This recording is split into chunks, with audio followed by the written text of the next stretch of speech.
भोपाल में राज्यसभा उम्मीदवार के नामांकन निरस्त होने के मुद्दे पर कांग्रेस द्वारा किए जा रहे धरना प्रदर्शन और विरोध कार्यक्रमों के बीच भाजपा विधायक रामेश्वर शर्मा ने कांग्रेस पर तीखा हमला बोला है। प्रेस कॉन्फ्रेंस को संबोधित करते हुए उन्होंने कहा कि लोकतंत्र में विरोध प्रदर्शन करना हर राजनीतिक दल का अधिकार है, लेकिन यह विरोध संविधान की मर्यादा और कानून के दायरे में रहकर होना चाहिए। उन्होंने कांग्रेस नेताओं की भाषा और विरोध के तौर तरीकों पर सवाल उठाते हुए कहा कि राजनीतिक असहमति के नाम पर भड़काऊ बयानबाजी और अनावश्यक तनाव पैदा करना उचित नहीं है।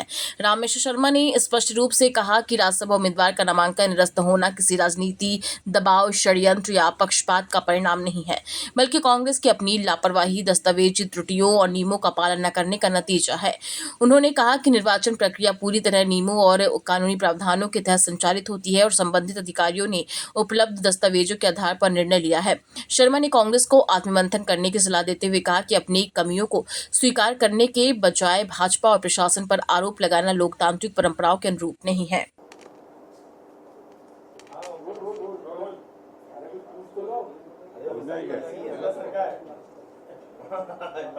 आज कांग्रेस का जो धरना था वो नाम तो ले रहे थे गांधी जी का और नेहरू जी का और बाबा साहब अम्बेडकर के संविधान का, लेकिन कांग्रेस के जो धरने में निर्वाचित जनप्रतिनिधि भी थे, उनके प्रदेश अध्यक्ष भी थे, शायद पूर्व के एक्स मिनिस्टर भी कई थे, शायद पूर्व चीफ मिनिस्टर दिग्विजय सिंह जी थे, नहीं मुझे जानकारी नहीं है, लेकिन उसमें मुझे ये कहीं नहीं लगा कि ये महात्मा गांधी की कांग्रेस है।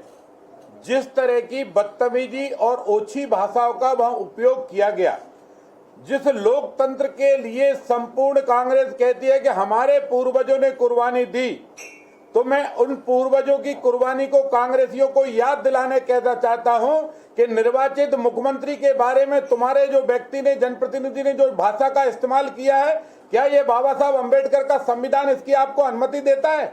एक निर्वाचित जनप्रतिनिधि सड़कों पर आग लगा दो, क्या तुम दूसरे देश में हो, अपने हिंदुस्तान में हो? अगर तुम कहते हो कि हिंदुस्तान को तुम्हारे पूर्वजों ने सींचा है, तो इस हिंदुस्तान में तुम आग लगाने की बात करते हो। इसका मतलब यह है कि ये ना तो गांधी की कांग्रेस है, ना नेहरू की कांग्रेस है, ये सोनिया और राहुल की कांग्रेस है जो गुंडागिर्दी, बदतमीजी और ओछी भाषा का प्रयोग कर रही है। मैं कांग्रेस के सभी नेताओं से और चुने हुए जनप्रतिनिधियों से हाथ जोड़कर प्रार्थना करता हूं कि बाबा साहब अम्बेडकर का संविधान केवल दिखाया नहीं जाएगा।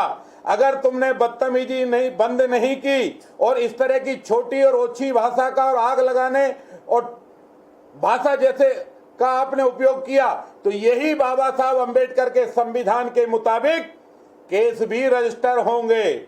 और बाबा साहब के संविधान में न्याय भी है और डंडा भी है न्याय का, और जब डंडा पड़ेगा तो ना जाने कहां से चीखें निकलेंगी, तब चीख चीख कर और कहोगे कि हमारे साथ क्या हुआ। इसलिए कांग्रेसियों, ये जो फार्म रिजेक्ट हुआ है, ये भारतीय जनता पार्टी का दबाव नहीं, भारतीय जनता पार्टी का कोई भी प्रशासनिक या शासन का दबाव नहीं, बल्कि आपकी अपनी स्वयं की भूल के कारण, आपने अपने खुद के अपराध छिपाने के कारण और आपने ही आपके लोगों को फार्म में छोटी छोटी गलतियों को छोड़कर फार्म भरने के कारण आपका फार्म रिजेक्ट हुआ है। इसलिए सब कांग्रेसी एक दूसरे को नीचा दिखाना चाहते थे, दोष भाजपा पर लगाते हो। हारे तो तुम अपने नेताओं के कारण हो, और जो भी दस्तावेज मिले हैं वो भी हमें आपके ही नेताओं से मिले हैं। लेकिन इतना जरूर कह देना चाहता हूं कि अगर धरना देना है, भाषण देना है,